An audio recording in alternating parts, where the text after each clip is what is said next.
In the diagram given below, there are three lenses formed. तो यहाँ जो diagram दिया गया है इसमें तीन लेंसेज तुमको दिख रहा है. एक ये ऊपर वाला है, दूसरा बीच वाला और तीसरा नीचे वाला. Considering negligible thickness of each of them as compared to mod R1 and mod R2, the radii of curvature for upper and lower surfaces of the glass lens, the power of the combination is. देखो mod R1 और mod R2 क्या है यहाँ पर.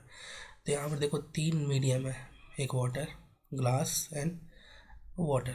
First जो lens है ना, ऊपर वाला लेंस, वो तुम्हारा वाटर का है, दूसरा ग्लास का है, और तीसरा जो है नीचे वाला लेंस वो वाटर का है, 4/3 रिफ्रैक्टिव इंडेक्स.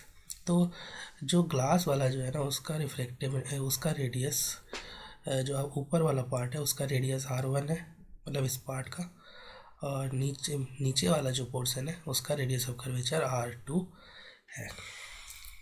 तुमको निकालना है पावर ऑफ द कॉम्बिनेशन. देखो हमने इसको सेपरेट कर लेते हैं तीनों लेंस को, इफेक्टिवली तीनों लेंस कुछ इस तरह से.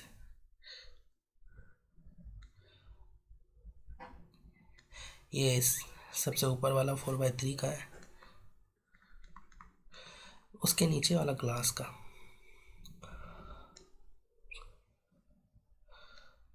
ग्लास लेंस ये कुछ इस तरह से, और तीसरा वाला थर्ड लेंस कुछ इस तरह से, ये वाटर का है. तो ये तुम्हारा है 3/2 ग्लास का, और ये है तुम्हारा वाटर 4/3 का. यही तीनों लेंस का इफेक्टिव पावर निकालना है. ये तीनों थिन लेंस है. अब जो है रेडियस ऑफ कर्वेचर तुमको इसका दिया है, इस सरफेस का, ग्लास का अपर सरफेस का दिया है तुमको mod R1. मॉड मतलब सिंपली पॉजिटिव नंबर, इसकी वैल्यू जो होगी पॉजिटिव होगी. जैसे मान लो 30, 40 या 20 जो भी रखो, लेकिन पॉजिटिव, नेगेटिव नहीं आएगी mod R1 की वैल्यू. अच्छा, इसके नीचे वाला का जो रेडियस ऑफ कर्वेचर दिया है वो mod R2 है. ठीक है, उसी तरह से इसकी भी वैल्यू पॉजिटिव आएगी जब mod लगा रहता है, तो ये mod का साइन. अब देखो लेंस को अगर तुम रोटेट कर लो थोड़ा, तो फिर उससे कोई इस क्वेश्चन में फ़र्क नहीं पड़ेगा, क्योंकि देखो जब तक कि तुम रेडियस ऑफ कर्वेचर को चेंज नहीं करोगे तो लेंस का पावर पे फ़र्क नहीं पड़ता. तो मतलब रोटेट करने से रेडियस ऑफ कर्वेचर तो चेंज होता नहीं है ना. तो जो सबसे पहला ऊपर वाला लेंस है, मैंने उसको यहाँ पर बनाया, दिस इज़ 4/3. उसके बाद एक और लेंस, ठीक है, ये तुम्हारा ग्लास 3/2 रिफ्रैक्टिव इंडेक्स, और ये थर्ड लेंस. मैं रोटेट इसलिए कर रहा हूँ क्योंकि तुम इस तरह के केसेस से फेमिलियर होते हो. अब देखो रेडियस ऑफ कर्वेचर इसका दिया है R1, और ये हो गया R2, mod R1 और mod R2. अब हम इसका इफेक्टिव फोकल लेंथ निकालेंगे. इस साइड हम पॉजिटिव डायरेक्शन लेंगे. साइन कन्वेंशन हमको लगाना होगा. देखो जब भी तुम टोटल पावर को ऐड करोगे तो पावर इफेक्टिव इक्वल्स टू क्या होगा, 1/f1 plus 1/f2 plus 1/f3.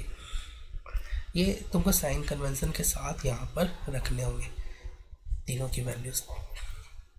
तो यहाँ पर हम फार्मूला जो लगाएंगे वो ये लगाएंगे, lens makers formula 1/f equals to हम रखेंगे μ-1. ठीक है, आउटर मीडियम यहाँ पर क्या है, ठीक है, आउटर मीडियम जो है वो है तुम्हारा वैक्यूम, मतलब रिफ्रैक्टिव इंडेक्स 1 रहेगा सभी जगह, आउटर यहाँ. ठीक है, अब μ-1 into 1/r first,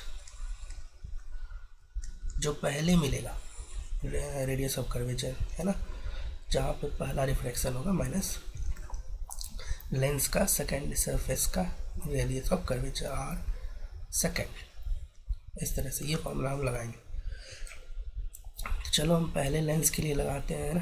first lens ये है, इस पे लगाते हैं. इक्वल्स टू कितना होगा, 4/3 1/f1 equals to 4/3 minus 1 into 1/r first. तो पहला रिफ्लेक्शन कौन से सरफेस से हो रहा है, इस पे, इसका radius of curvature infinity, minus r second. देखो सेकेंड सरफेस ये है, और सेकंड सरफेस का रेडियस ऑफ कर्वेचर जो लेंस का रेडियस ऑफ कर्वेचर होगा वही इसका भी होगा, ठीक है।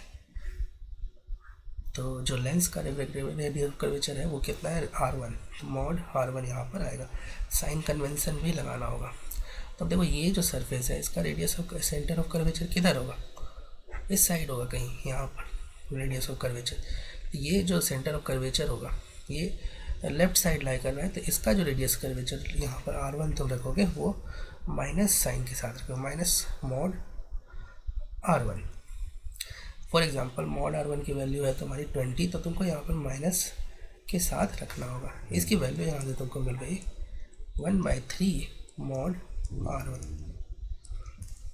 अब हम सेकंड और थर्ड लेंस का के लिए लिखते हैं। तो देखो ये फर्स्ट लेंस के लिए तुमने लिख लिया। अब हम लिखते हैं 1 सेकंड लेंस के लिए। तो 1/f2 is equals to mu minus 1, 3/2 minus 1 into. अब इसका देखो फर्स्ट सरफेस रिफ्रैक्शन का रेडियस ऑफ कर्वेचर क्या होगा, देखो इसका सेंटर ऑफ कर्वेचर लेफ्ट में लाई करेगा, तो यहाँ पर तुमको रखना होगा 1 साइन कन्वेंशन के साथ R फर्स्ट की जगह रखना होगा minus mod R1 minus 1/R second. R second मतलब सेकेंड सरफेस का, वो माइनस मॉड R2, क्योंकि देखो सेकेंड सरफेस का भी रेडियस ऑफ कर्वेचर ये होगा लेंस का सेकेंड सरफेस, वो भी क्या है लेफ्ट साइड लाई कर रहा है, तो ये माइनस के साथ तुमको रखना होगा। इसकी वैल्यू यहाँ से मिल जाएगी तुमको 1/2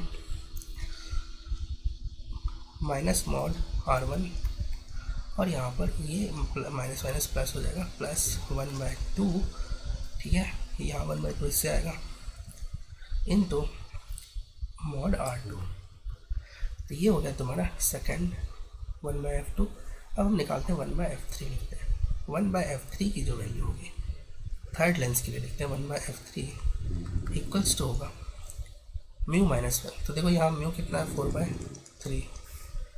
4/3 माइनस 1 इंटू 1/R1 कितना होगा, देखो R1 मतलब R फर्स्ट जो होगा, फर्स्ट रिफ्लेक्शन हो रहा है R2 पे, तो यहाँ पे माइनस R2 आएगा मॉड R2, क्योंकि देखो इसका रेडियस सेंटर ऑफ कर्वेचर जो होगा लेफ्ट में होगा। एज ए रिजल्ट इसका radius of curvature sign convention रखने के साथ माइनस में आएगा, माइनस 1/, ठीक है। रिफ्लेक्ट R सेकेंड कितना रखोगे, तो ये प्लेन है तो इन्फिनिटी होगा,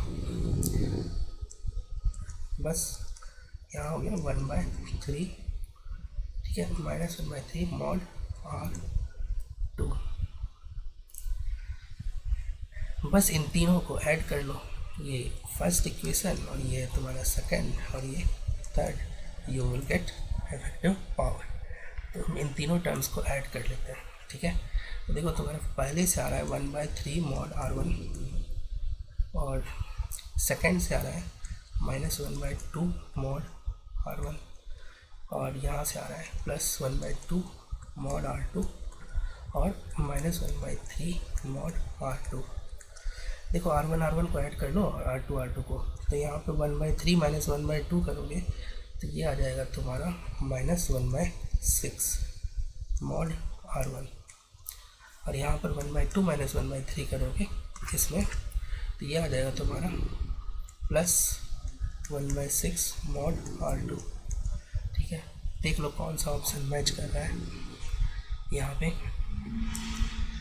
तो सेकंड ऑप्शन को ओपन करोगे तो यही रिजल्ट तुमको मिलेगा। सेकंड में देखो माइनस 1/6 मॉड R1 और plus 1/6 mod R2। Second option will be the correct option.